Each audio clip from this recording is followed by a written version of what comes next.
Bismillahirrahmanirrahim.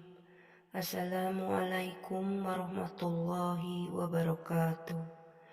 Segala puji dan syukur saya ucapkan kehadirat ilahi Robbi, dan sholawat serta salam semoga tetap tercurahkan kepada Nabi Muhammad SAW. Berikut keluarganya, para sahabatnya, dan seluruh umat pengikutnya. Allahumma sholli ala Sayyidina Muhammad wa ala ali Sayyidina Muhammad. Semoga saudaraku semuanya selalu diberi kesehatan, kebahagiaan, rizki yang melimpah, serta keselamatan dunia dan akhirat, dan juga dipanjangkan umurnya. Amin ya rabbal alamin. Dalam kitab Suluk, Muqatil Sulaiman berkata, singgasana malaikat maut ada di langit ketujuh. Singgasana itu terbuat dari cahaya, mempunyai 70.000 tiang penyangga. Malaikat maut mempunyai 4.000 sayap. Seluruh tubuhnya dipenuhi dengan mata dan lisan. Tidak ada makhluk yang bernyawa di langit dan di bumi, kecuali malaikat mempunyai wajah, mata, tangan, dan telinga yang serupa dengannya dalam tubuhnya. Apabila ajal seorang makhluk tiba, wajah dan mata dalam tubuhnya akan pergi mengambil nyawanya.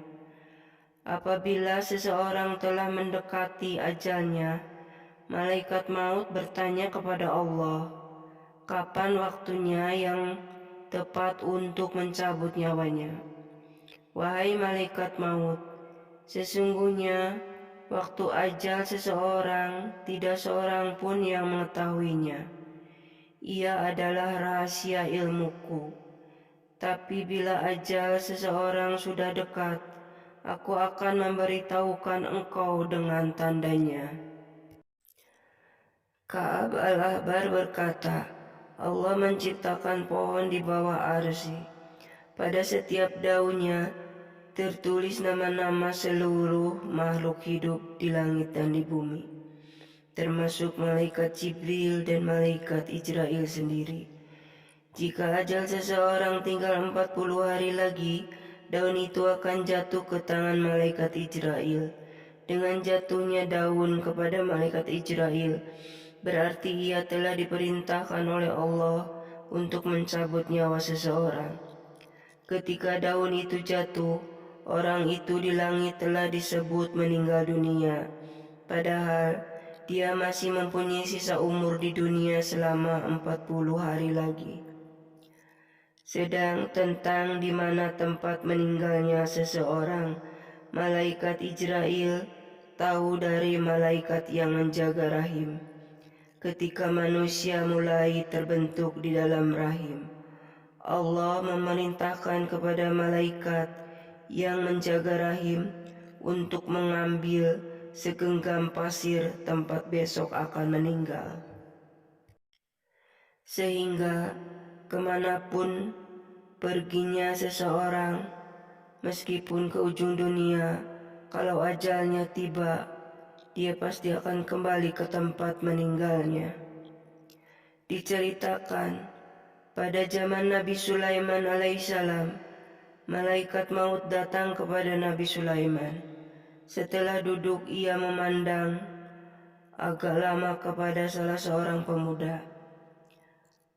Merasa diperhatikan, badan pemuda menjadi gemetar. Selesai berbicara dengan Nabi Sulaiman, malaikat maut keluar.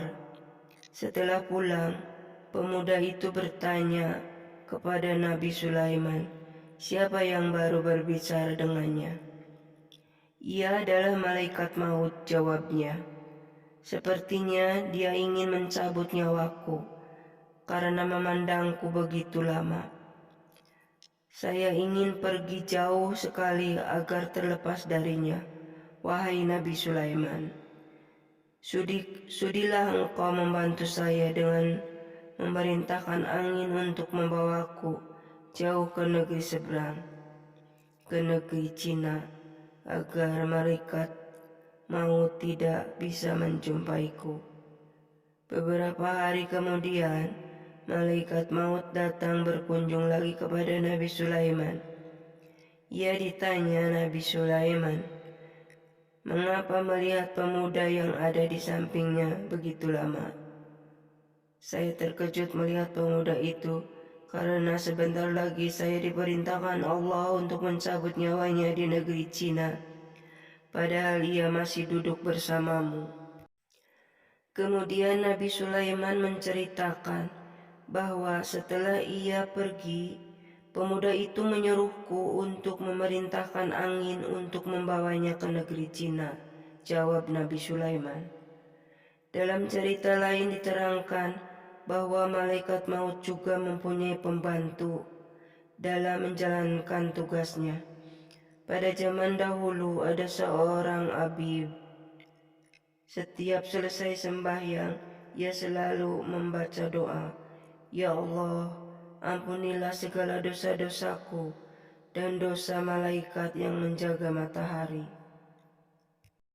Selang beberapa tahun, malaikat yang menjaga matahari memohon izin kepada Allah untuk menemui hambanya yang mendoakan dirinya. "Apakah kepentinganmu mendoakan aku kepada Allah?" tanyanya setelah bertemu dengan Abid. "Aku ingin engkau membawaku ke matahari, tempat dudukmu selama ini.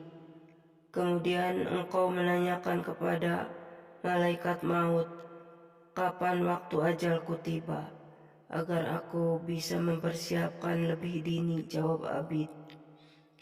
Malaikat membawa si Abid ke atas. Dia duduk di tempatnya menjaga matahari. Kemudian ditinggal sendiri. Malaikat penjaga matahari pergi mencari malaikat maut untuk menanyakan ajal si Abid. Setelah melihat catatannya, malaikat maut berkata, "Sesungguhnya ajal temanmu telah datang. Di sini tertulis bahwa ia akan meninggal dunia ketika duduk di tempat yang telah engkau duduki selama ini." Dari cerita di atas dapat diketahui bahwa dalam menjalankan tugasnya, malaikat maut juga mempunyai beberapa pembantu-pembantu dalam mencabut nyawa makhluk. Demikian yang saya sampaikan. Semoga bermanfaat. Amin. Assalamualaikum warahmatullahi wabarakatuh.